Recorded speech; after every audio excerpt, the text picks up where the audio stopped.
नमः सिद्धेभ्यः।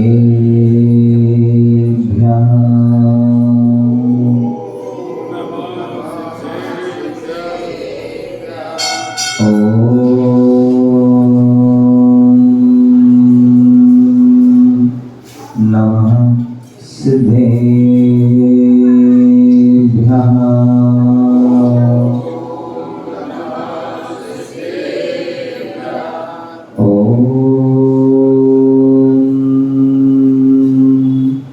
नमः सिद्धेभ्यः।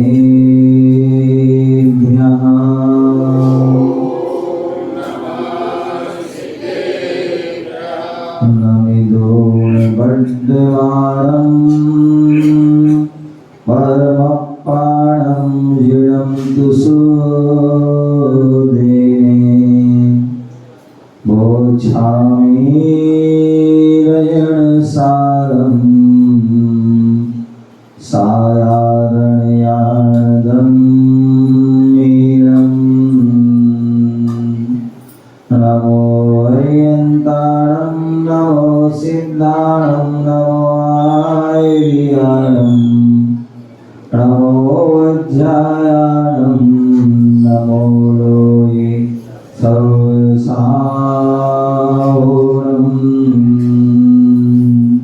बोले पंच परमेष्टि भगवान की जय। तो चिंतामणि पारसनाथ भगवान की जय। शासन नायक भगवान महावीर स्वामी की जय। परम पूज आचार्य भगवान श्री कुंद स्वामी की जय। परम पूज आचार्य भगवान गुरुदेव विरासर जी महाराज की जय। परम पूज भट्टाचार्य चर्याश्रमी आचार्य श्री विशुद्ध सागर जी महाराज की जय।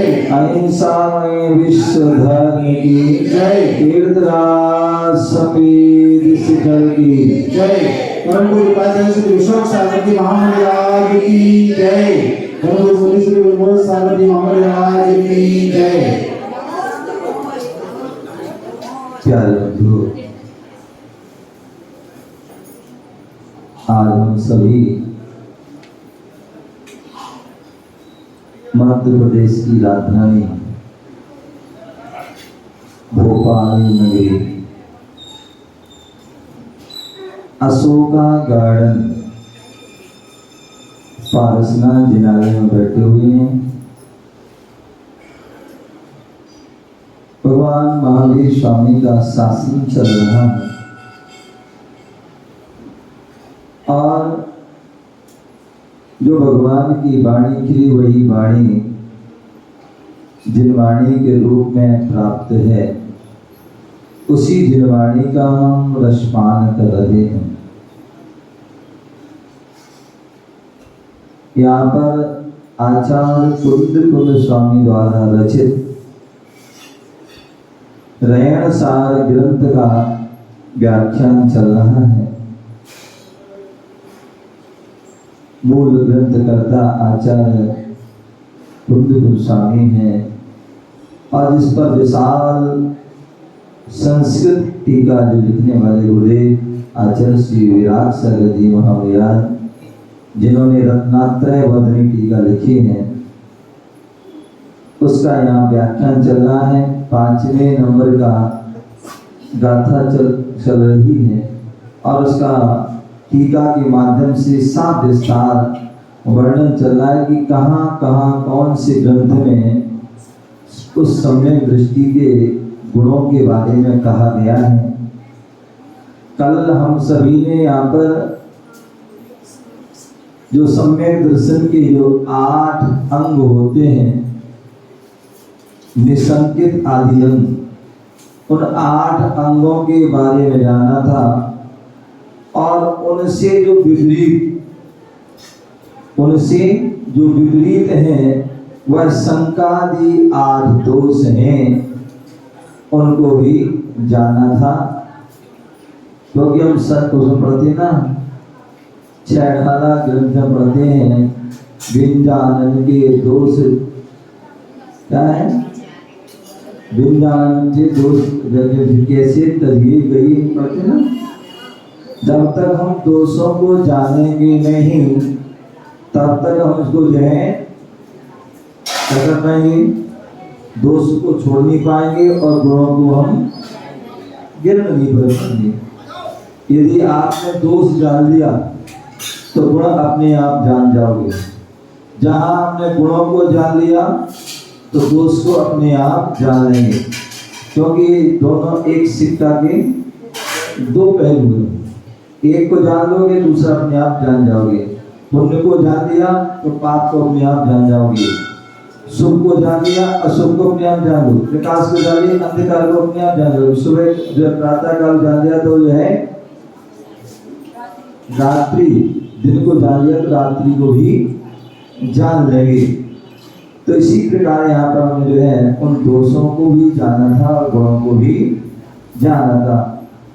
और भी यहाँ पर बता रहे हैं आचार्य भगवान टीका के माध्यम से, जो संसार शरीर भोग निर्वर्ण, ये जो गाथा में शब्द आया था संसार शरीर भोग निर्वर्ण, बोले इसकी जो है आचार्य भगवान गुरुदेव व्याख्या कर रहे हैं। तो क्या बोल रहे हैं? बोले जो संसार शरीर से और भोगों से जो है क्या है, निर्भीत हो गया है, मतलब वैराग को प्राप्त हो गया है,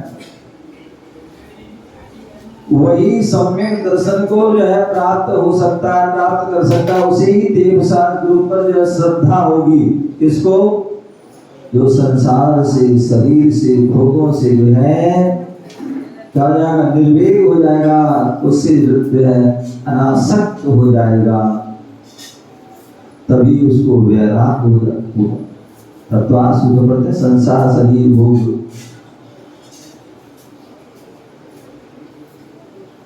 और सूत्र दिया वैराग कैसे होगा? संसार शरीर भोग निर्विघ्न होने से ही वैराग होगा। और संसार से जब तक आसक्ति है, किसी संसार से जो आसक्ति है, ये हमारा घर है, हमारा परिवार है, हमारा धन है, दौलत है, गाड़ी है, बंगला आदि, ये भगवान मैं इसमें यहीं पर रहूं, चाह रहा हूं, संसार में ही रहूं, रहना चाहता हूं।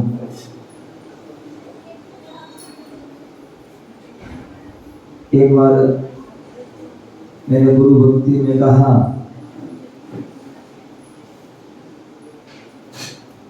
पूछा मैंने कि जो मोक्ष से जाना चाहते हैं वो हाथ उठा लो, हैं? या जो नरक जाना चाहते वो उठा लो। क्या? जो स्वर्ग और स्वर्ग जाना चाहते हैं वो हाथ उठा लो, जो नरक जाना चाहते हैं वो हाथ उठा लो। तो कुछ लोगों ने स्वर्ग में नाम हाथ उठा लिए, कुछ लोगों ने, अब नहीं पता उन्हें जो है नरक में कहा उठा लिए।